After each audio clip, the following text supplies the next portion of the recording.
Hey, welcome back to Ty and That Guy. With me, Cara Gee, and my good friend, Wes Chatham. With me, Wes Chatham, and my good friend, Cara Gee. Thank you.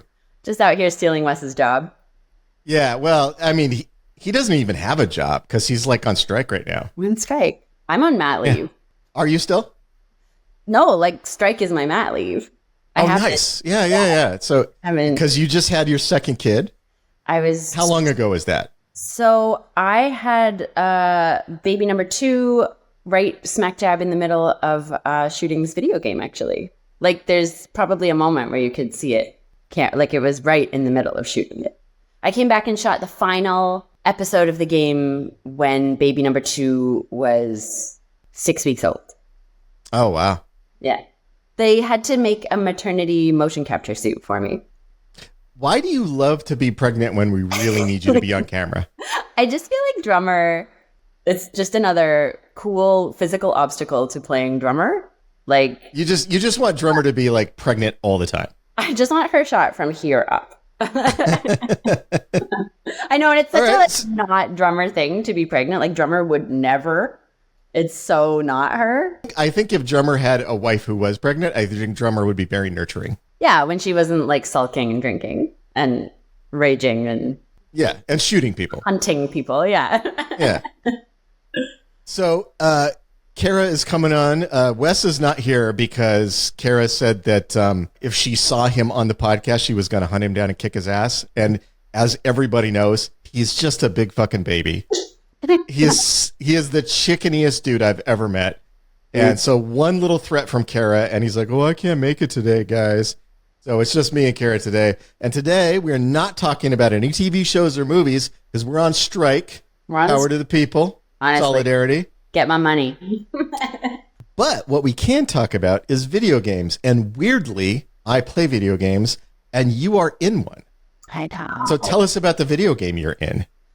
I'm in a video game called The Expanse. Never heard of it. Never heard of it. It's a Telltale series.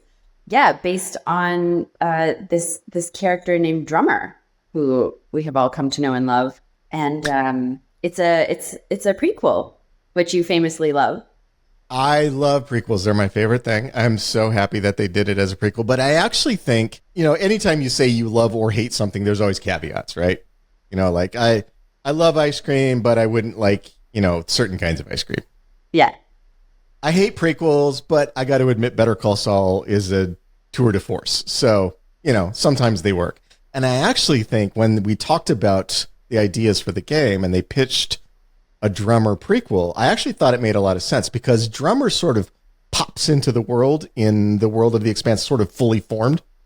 She's already got all this backstory and she's got all these relationships that she brings with her. Like when she's talking to Fred or when she's talking to Dawes, you get this sense of all this sort of weight of history, but we never dramatize any of it. And so when they pitched showing Drummer becoming Drummer, or at least the sort of hard-edged version of Drummer that we know and love, I actually thought that made a lot of sense. I actually thought that was a really good idea. And I really like the story they've come up with for this game. We're not going to spoil it for them because we still want people to go buy it. We want people to go buy and play the Expanse Telltale game. But I would love to talk to you about what it was like making your first video game. Yeah. Well, I'm so happy to be here chatting with you about it because it was really neat. It was really, really, really an incredible experience. It's also just so hilarious to be a part of this project that will not die. Yeah. Like, I assume I'll be playing Drummer until I'm 100. I've been doing it for 15 years now, so. Yeah. So when Frost, who's the game director, who I adore, by the way, he's so rad. When he called me up and pitched it, he actually walked me through it like it was like a D&D sesh. Like we got on Zoom and he walked me through the story, and at every point to make a choice, I would have to make a choice, and I was just sitting there getting to experience it that way. I wish that people could experience it that way, just one-on-one with Frost telling you the story, because it was an amazing experience, like a once in a lifetime, like incredible experience that I got to have doing that. So, and the choices were appropriately agonizing. Yeah. It was a big sell for me. I didn't want to be a part of something that was like, I mean, we put so much into this and we care about this character so much and this story so much that it had to be hefty. It had to do her justice. So the story that he pitched me was just super compelling and made a lot of sense as far as getting to share how Drummer becomes the woman who we meet in the show.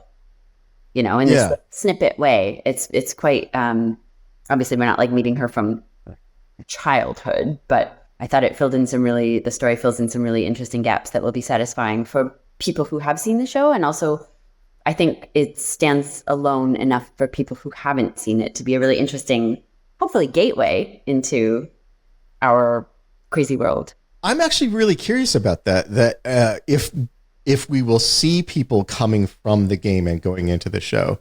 I'm curious how much of that will happen. You would assume that most people playing the game are already fans of the show, and that's why they're picking it up. But that's not always true. I mean, Telltale has a reputation as a game developer with a certain style of game they make that was quite popular. And so I could absolutely see people trying this game out. This is the brand new Telltale. Yeah. You know, so trying this out to see what the brand new Telltale looks like, and maybe that haven't seen the show. So I wonder if we will drive a few people toward watching the show off of this game. That'd be interesting. Or scare them away. Yeah. Now what's going to happen is they're going to watch the first season and Drummer's barely going to be in it, and they're going to be so disappointed. Yeah. Like, I thought she was really important in this show. Yeah. That's a good segue to talk about. This is the new Telltale. So Telltale, the company, made some really popular games about a decade ago.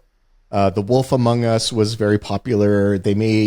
I think they got their real reputation came from the Walking Dead game they did, which was a gigantic success for them.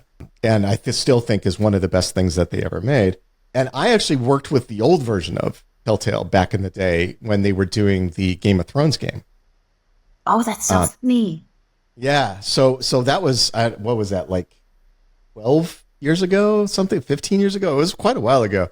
But yeah, I actually went out to California and sat in their writer's room for a couple of weeks, and we beat out a story for the Game of Thrones game that they put out. And then, you know, famously they went through some turmoil and some problems financially, and they went away. And then a few years ago, I get a call from George, who is the head of digital development at Alcon.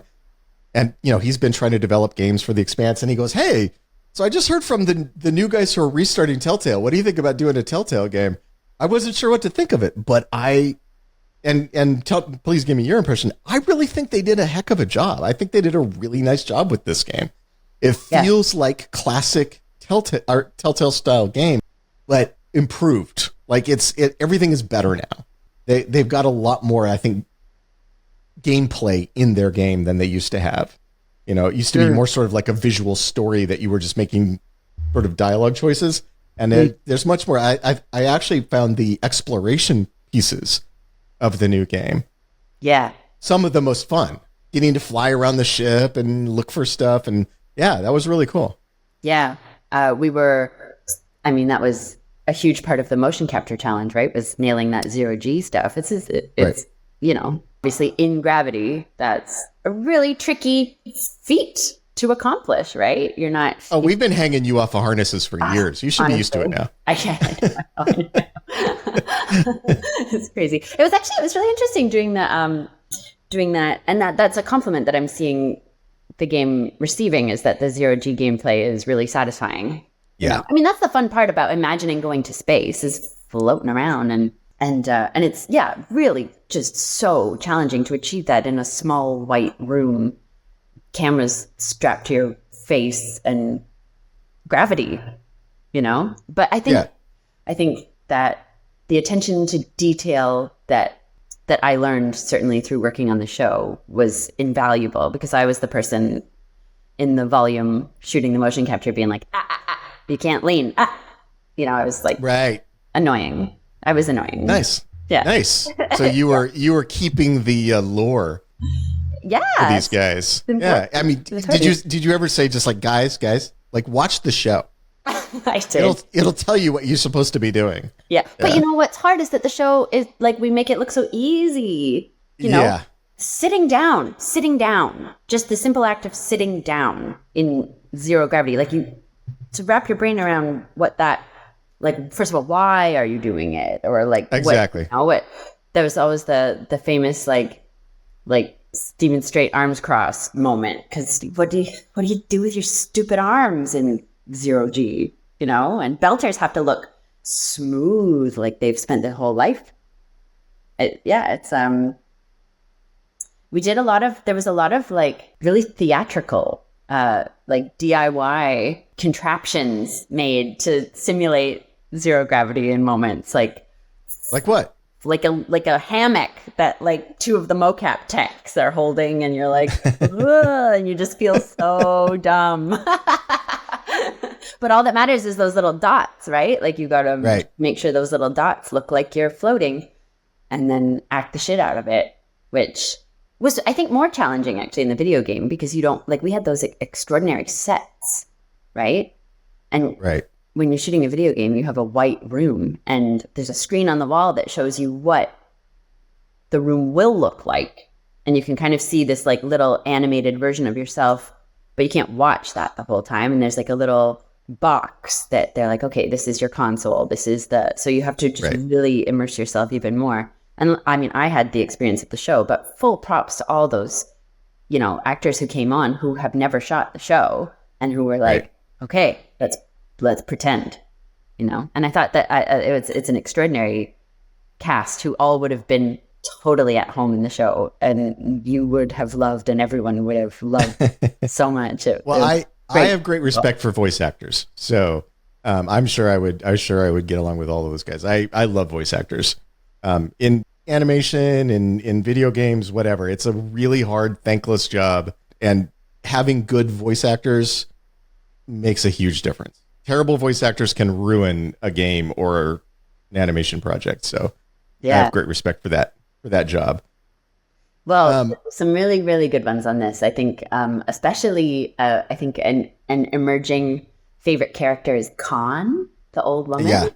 Okay, that's played by this like young smoke show named Lily, who is just like the funniest, most rad, amazing young woman. And she just comes in and gets into character, and I'm like, oh, you're an old cigar smoking curmudgeon. Like, she's so good. I'm glad that you brought up like the shooting in the white box, because I've always felt like one of the hardest jobs you can give an actor is to act in an environment that they can't see. And it was always a big commitment on a show we worked on that we're not promoting right now because we're on strike. Show we worked on, it was always a big priority to make sure that we had as many built environments as we could. So that the actors always felt like they were in the space that they were in. Yeah. And I've watched movies where you know that everything is a green screen, and everybody gets very stiff. Nobody wants to move because you don't know where you are. You don't know what's around you. And so people just kind of stand very still. Yeah. And just kind of, there's like this stiffness to it. And I'm curious how you overcame that in your little white box with your bubble suit on, or is the fact that they're going to be animating your face make it a little easier? You don't have to worry about it as much. I mean, obviously they were filming your face and doing the animation based on your performance, right? Yeah. Yeah. Yeah, and they're pretty like, shout out to those animators. That's what an incredible skill, because I think that like they're really taking what I'm giving them. Like it's as close to filmic quality. Like those are the faces I'm making, and I think that they really capture that, the emotion behind the eyes and all of that. You're definitely, as an actor, you're doing the same. It's the same acting that you would do for any other type of project. Like, you have to just bring it and make it real. You just make it as real as possible. And then their job is to make this animated thing feel as real as you felt on the day. So as far as stiffness, that's such an interesting conundrum with drummer too, right? Because she's so still. Yeah. And that was a huge challenge, actually, switching mediums. because stillness in the video game, that complete stillness that she's got, actually doesn't read as well. It can read like glitchy almost, right? Because it doesn't feel alive. So I had to find ways to bring a sense of breath to her that felt, it was hugely challenging. Actually, Zach, our performance director, was really helpful, and he comes from a theater background too. So we sort of worked together to make sure that Drummer had a sense of being alive while also maintaining that ramrod straight still thing that she does. How long did it take you to get back into the voice? Because the thing that everybody says when they see your interviews and that kind of stuff, the comment, like all of YouTube will be comments saying, oh my God, she doesn't sound anything like Drummer. Yeah. Yeah. How long did it take you to get the voice back? Do you know what? It actually didn't take any time at all. I feel like that it's such an anchor into the character. Do you know what was weird? Was to do it without the makeup. Oh yeah, right. Because why would you? Weird. Yeah. Yeah. Why would you subject yourself to that if you don't absolutely have to? So, and that is such a anchor of like, when you put on that, you're like, okay, now I'm Drummer. So to be just showing up like, hey, and then, oh yeah, like getting in that low register, that became sort of that, major anchor. I think the challenge was to look at, we're telling this story about Drummer before we meet her. So to find those places where she is a bit younger and more naive and softer and hasn't been hardened, all the optimists that she knows are maybe not yet dead. So that, I mean, I don't want to give any spoilers for the game, but she'll still smoke a fool. I mean, like she's not that soft. No. But I wanted to give her an arc. Yeah. Yeah, obviously. Yeah. Yeah. And that is the fun thing about that project is it did allow you to explore a piece of Drummer's arc that we haven't been able to do in the show, which is kind of fun. Yeah. Yeah. There might be a bit of romance depending on choices that are made, which I just assume because of the way we used Drummer in the show that we don't talk about. Yeah. I just assume Drummer has a romance option with literally every character. Because one of the things that we talked about, and this wound up showing up over and over again, is that Drummer, and I'm not saying you because you're an actor and this is a character you were playing, but Drummer has sexual chemistry with literally everybody. I know. every character on the show, Drummer has sexual chemistry with. So people are like, which person did Drummer like? I'm like, I think she just kind of likes them all. All of them. I know. It's so funny. It's so funny to think about how that came to be, because that was definitely not a conscious choice. Not a conscious choice that just kind of happened. I mean, put a woman in some eyeliner and she's gonna. Well, it worked out okay because it did play into the idea of Drummer later as this polyamorous. That the fact that she seems to have some chemistry with multiple characters rather than just one kind of played into that. Without getting spoilers, are we kind of exploring some of the development of that in the game? I think maybe, depending on what choices are made. That's the thing. Well, I've only seen the first episode, and there's going to be multiple episodes. So is that something that we might be seeing as we make those choices? I hope so. But it is totally possible to go through it like, nah. Blech, ew. Yeah. I'll be curious to see. I know there's that data will be available. I don't know how widely available it will be, but to see what people are choosing, which I think is so I just want to know I want to watch people play it and stuff. What are you choosing? Choosing why? Because that's so fascinating. Like, what an amazing choose your own adventure. Is it a little weird though watching somebody play this game that is like they're making you do stuff, like you're like this little doll that somebody else is playing with, and you're like, that's me. Don't make me do that. Yeah, it's a trip. I did a playthrough of a couple of games with a couple of the episodes with Frost. Yeah. Back before, and he was playing, and do you know what? Actually, I feel like I have a pretty healthy distance from Drummer. Actually, Yeah. I do feel like she is so separate from me that I can watch it and be like, oh yeah, let's make her do this. Like I feel like I'm more on the outside actually than like, That oh, actually makes a lot of sense. Now, you keep mentioning Frost. Let's talk about the development team a little bit. So this was a partnership between Telltale and Deck Nine. yes. And Frost, which company is Frost with? Deck 9. He's with Deck Nine. Okay. Nine. Yeah. Okay. I wasn't totally sure because I feel like that line got kind of blurry to me of who was with what. Like I know Jamie's detail, yeah. but as far as like, I guess I really only encountered Deck Nine folk. Is that true? Well, I know that they were heavily involved on the story side. That it was Deck Nine sort of driving the narrative piece of it. Yeah, and when I would go out to shoot, I would go out to Denver and shoot like at Deck Nine. That was the okay.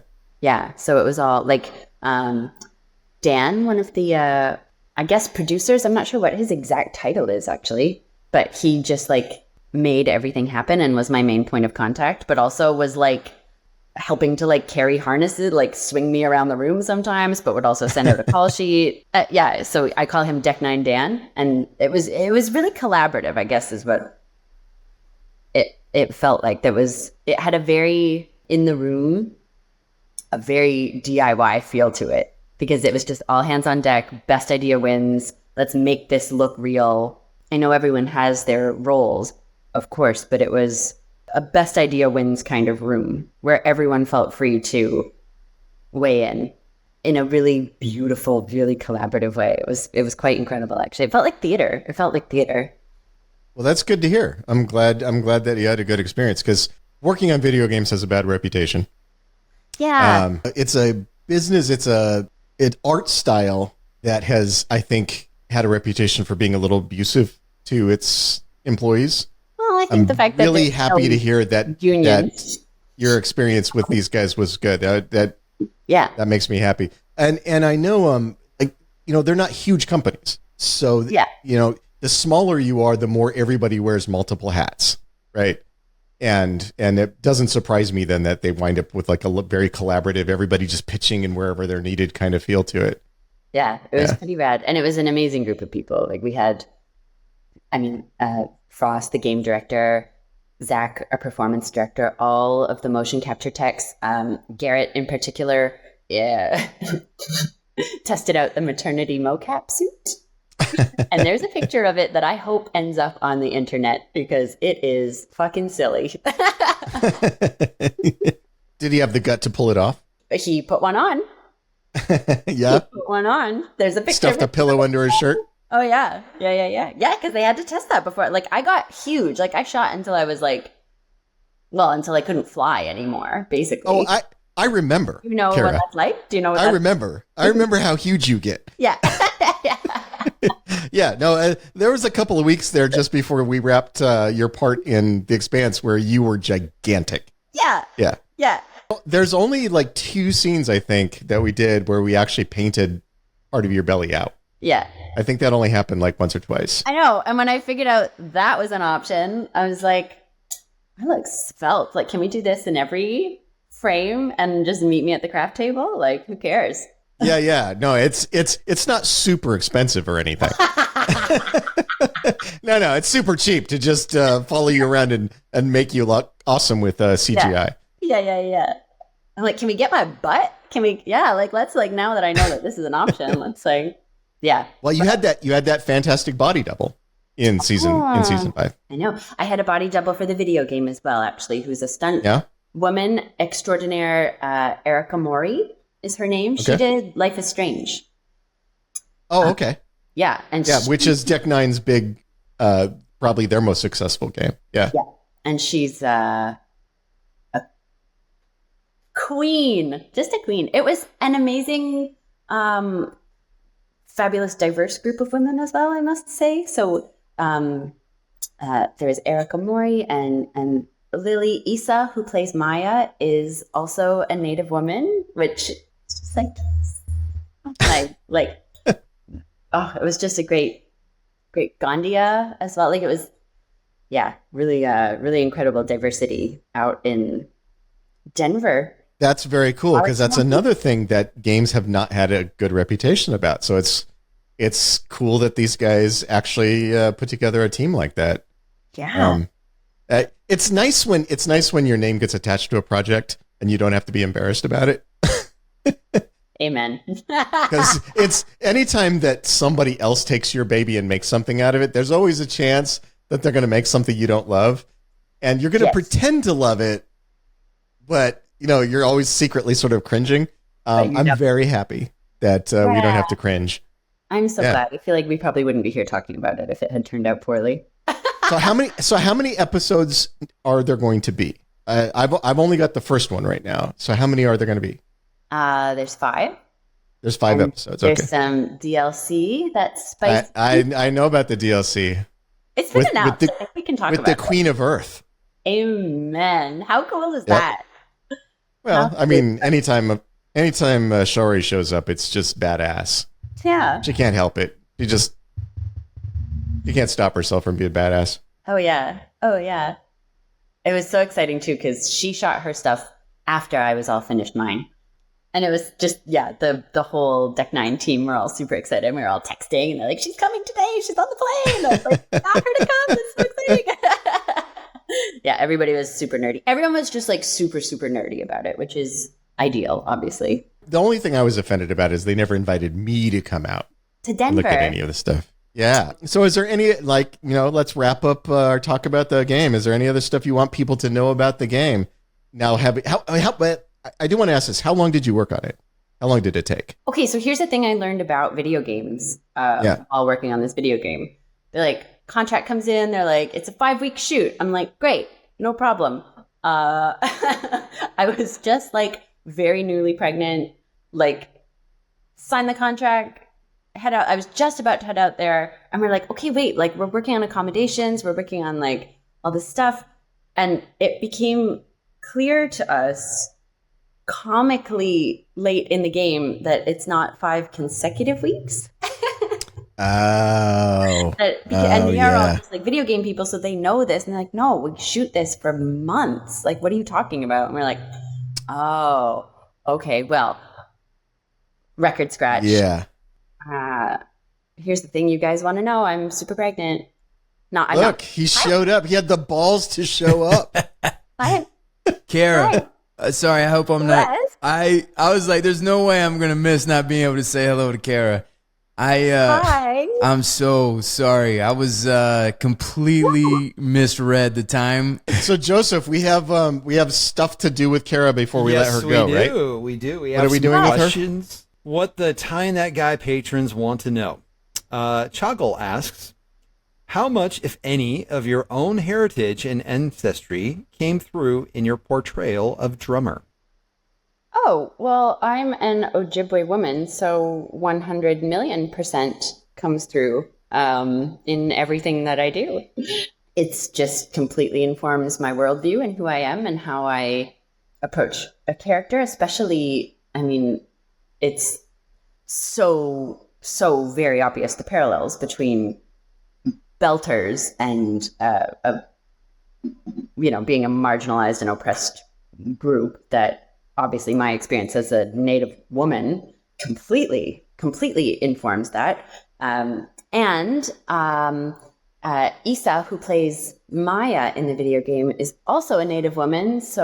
And we definitely broke down about that in the process of, she plays a Martian. And so figuring out what that means from where we come from and what that conflict is and what that potential attraction is, depending on choices that are made.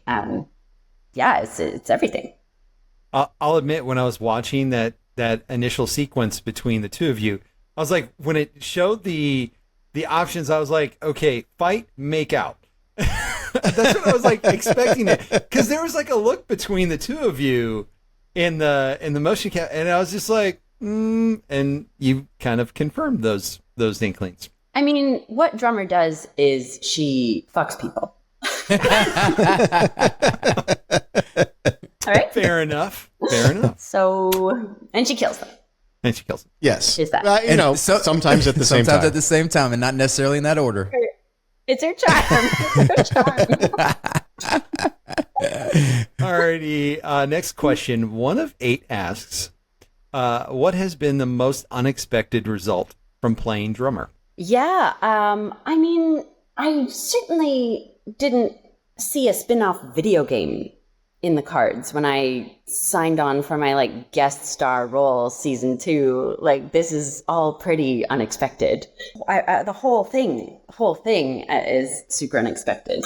I mean, I'm definitely a space science nerd now, which that probably wouldn't have happened before. Andrew S. asks, what were your top favorite scenes to act out?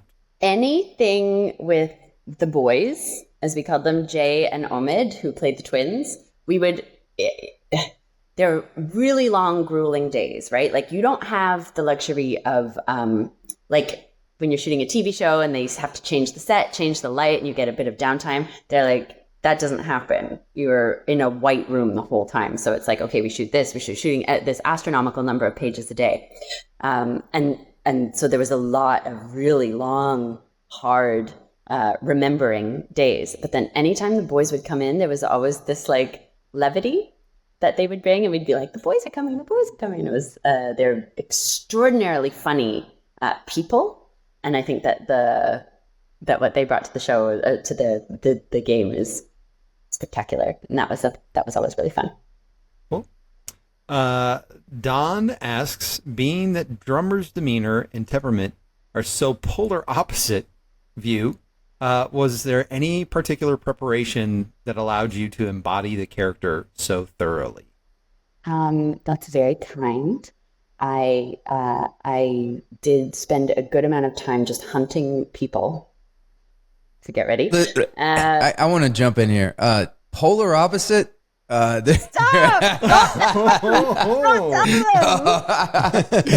You don't want to be on the wrong side of Cara Gee. All right, drummer lives in there. There's all kinds of facets that live in us at all times, and drummer's alive and well. I'm very careful not to pick fights with Cara. Oh, yeah, okay. I suspect that she might cut a bitch. Well, I did see this one short, Cara, that was, I forget, was it Ginger Lip Kids? Oh, yeah, Ginger Lip Kids. Fight. And it cracked me up. There was a line that you exchanged between you and another character that made me think it was like the genesis of Letterkenny. Mud cunt? Mud cunt, yes, that was fun. Yeah. Yeah. Takes you back there, huh? It's funny. Right. I do feel like I always am like, yeah, I'm so different. But yeah, I think you have her strength. If you have, yeah, well, thank you. That's kind. That's a kind way of putting it. I appreciate that. I do think that for me personally, in a fight or flight situation, I'm definitely hardcore fight. And that's just how my brain is wired. And it's not something that I'm working on it. But I do feel like there's that, I don't know. I think that because of the circumstances that Drummer finds herself in, she has had no choice but to survive. If she was someone who grew up in different circumstances, she might not have to be that way, is one way of thinking about it. Ariana Lux would, silly question, do you ever find yourself purposely or accidentally swearing in Belter Creole? No. Okay. No, short answer. That is hard to do. That is so hard. It takes a lot of practice. Nothing is going to just tumble out of my mouth accidentally that way. No, that's a challenge. And Justin Kraft asks, where is your favorite place to vacation and drink of choice while there? Do you know where I think one of the most beautiful places I've ever been is Tofino on the coast of Vancouver Island? Really, really exquisite. And drink of choice, I guess, a Prosecco. I feel like that's probably what I would order. Yeah. That's the girliest drink.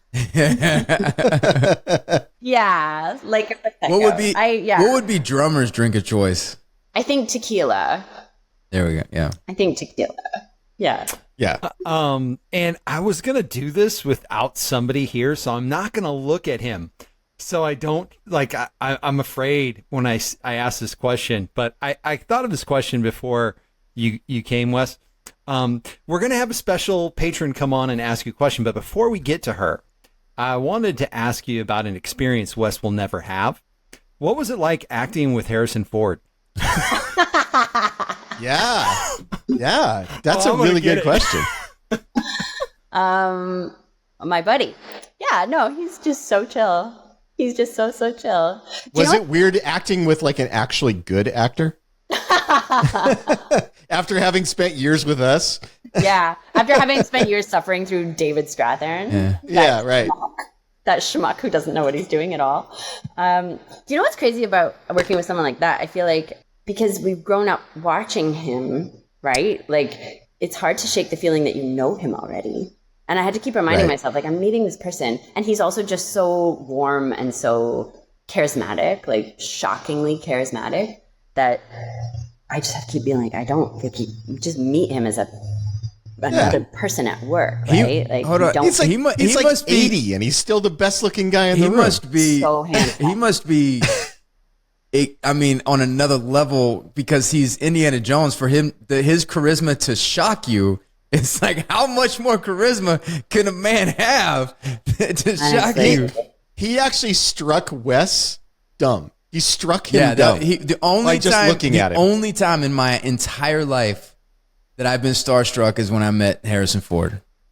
And that was the only time, like, and I was kind of, I kind of got ambushed where they were like, hey, Wes, this is Harrison, and I turned around and he was standing right there. And we've done podcasts on most of his movies. Okay, Blade Runner, Indiana Jones, Empire Strikes Back, and he's just been so iconic. And so then, like, to see him, I was like, hey, how you doing? But I was like, I was struck, But that's really great that you had a great experience with him, and he was really cool to work with. I mean, they definitely built a helicopter landing pad on set so that he could fly his chopper to work, which is the craziest thing I've ever seen. So he's really down to earth, like just to pull yourself by the bootstraps. Yeah. But you know what's crazy is that he'll fly in and then he's just kind of stoned and chill, and you're like, great. Great. Is that why he keeps crashing all of his helicopters and airplanes? Because he's kind of stoned? Listen, there's a fantastic video that my buddy sent me where Harrison Ford lands in the taxiway. He lands an airplane in the taxiway, and it has the footage of him landing and then him calling air traffic control to confess that it was him that landed in the taxiway, and he's talking to the air traffic controller, and he's like, "Hey, I'm the idiot that landed on the." No, they go, "Who is who is this?" "I'm the idiot that landed in the taxiway." And then they were talking, and the guy was like, "What's your your airplane number, all this?" And he goes, "And what is your name?" And he goes, "Harrison Ford." And the guy's like, okay, totally. And he was going to totally ream this guy out, but he was totally this is okay, all right, and it just totally flustered him to go forward. Oh, that's so funny. Yeah. Well, while we were shooting that, a plane landed on the highway, and everybody was like, "Ooh, that wasn't okay." But it wasn't him this time. Okay, cool. And we should have joining us now is Amber, one of our patrons, and actually one of my helpers. Let's see if she's coming in. Here she is, Amber. Hi. Hi, Wes. Hey, hi, Amber. Good to see you. So my question to you, Cara, is you've done theater work. You've been in front of the camera for both movies and TV.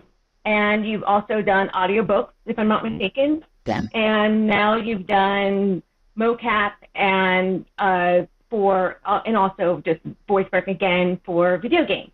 Yeah. So my question is, those are all very unique experiences. So what's your favorite thing about each of those forms of storytelling? Theater is the rush of doing something live. It's getting on a roller coaster. There's no getting off. Shout out to our homegirl, Dominique Tipper, who is doing a play in London, England at this exact moment. Oh, nice. It's a crazy experience. And high. I feel like moving into television and movies, obviously the fame and the glory is probably my favorite part. Audiobooks is fun because it's like you're just reading I just imagine that I'm reading a story, like it's story time. You're reading it to a person and sitting at a campfire. It's so stripped down, and if you get a good book, it's you did a book that a friend of mine wrote, which is very cool. Yeah, I know. That's so funny. Yeah. And then what else did I do? Video game? Yeah, that's a trip. That's just like playing pretend in a white room. There's no set. There's nothing but you and your fellow actors. It's definitely got the feeling of being in theater, but it's been amazing to see how it's all turning out. Yeah, I've actually been playing the game, and it's been a blast. So I finished episode 1, but then I'm like halfway through episode 2. Cool. So I'm like excited to see how that's going to go and how that plans out. So. Yeah. Can I ask, did you space Cox? No. Spoilers. I put him in the brig. No, it's the first thing that happens. No, but spoilers for her. Wait, there's Cox in space? Sorry. Yeah. Always. Yeah. Yeah. So yeah, I when I went into the video game, I sort of was like, okay, what would younger drummer do? And that was kind of like my mindset. So yeah, Cool. I'm interested in seeing what how my choices play out as the whole story unfolds. Oh yeah. I wonder, can you go back and replay it? Is that an option or no? Yeah. Yes, I actually went and did that. Okay, cool. Yeah, because it's different. It's vastly different, I think, which is really satisfying aspect of the storytelling, for sure, is that things are different. Yeah, my favorite part was the whole choose your own adventures, because I've always loved, like, I was a huge reader growing up. Yeah. And so the choose your own adventure aspect of the game was really exciting for me. And I've been gaming, for like 20 years now, because my husband is like huge into gaming. So something we do together. So I love that. I like your. If you make a mistake and you get drummer killed, then the TV show never happened. It just erases the TV show. Don't put that on me. It's all up to you, Amber. You have the device. You're the game that they're modeling. If you get drummer killed, it's not happening. No pressure. The show's over. Yeah, you've killed like the your show. outfit, and I like your outfit in the background over there. Oh yeah. So. Sorry, I point out. Yeah, I'm a cosplayer. Oh, and awesome. So I cosplay drummer, and we actually met at Silicon last year. So there's our photo up right there, and that's me with me and my husband with Sheree, and that's us with Steven. Oh my god! What con was that? That's so cool. Thanks. Silicon. I got to ask you, Amber, did you get COVID at Silicon like everybody else? No, I did not actually. I was waiting for it to happen, but I think just shortly before we traveled, we got boosted. So that kind of really helped. I think drummer's outfit has special powers too. When you wear them, it protects you from all sickness. Yeah. Well, and of course the makeup. Yeah. I mean. Yeah. All right, have we done all of the things, Joseph? Actually, we got one more thing. Thank you, Amber. And thanks, Amber. It's good seeing you. You're welcome. Thanks for having me on. Yeah. Nice to meet you, Cara. Nice to meet you too. So Wes never remembers to do this, but I'm going to say, if you would like to be somebody who can ask questions of our guests, like Amber just did, you're welcome to join our Patreon and become one of our patrons and do fun stuff like ask Cara Gee questions, which I assume you're coming back next week and we ask you a lot more questions. So I actually, Wes, before you joined, we talked about me taking over your job. Well, it would be clearly a better podcast, and and this podcast would just. I think our numbers would shoot be up. A clear upgrade. It'd be a clear upgrade. Yeah. All I'm saying. Yeah. Instead of the greatest podcast of this year, it'd be the greatest podcast of all time. Yeah. Just that little plug to yourself. I love that. Never change. Yeah. Never change. This is my one job today. My one job, and you fucked it up. Thank you guys for hanging out. We love you. Thank you, Cara, for coming to be with us. We miss you, and it's so good to see your face. It's so good to talk to you.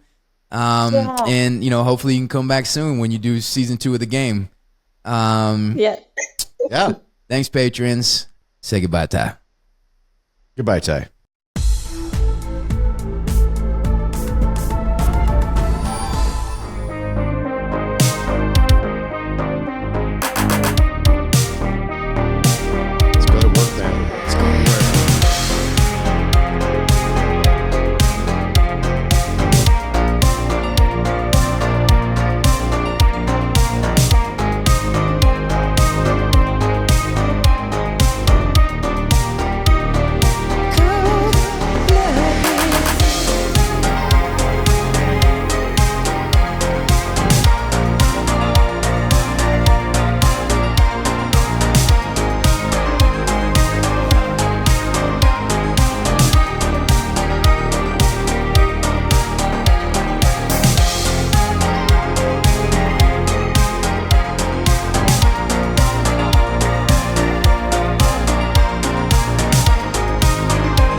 Goodbye today.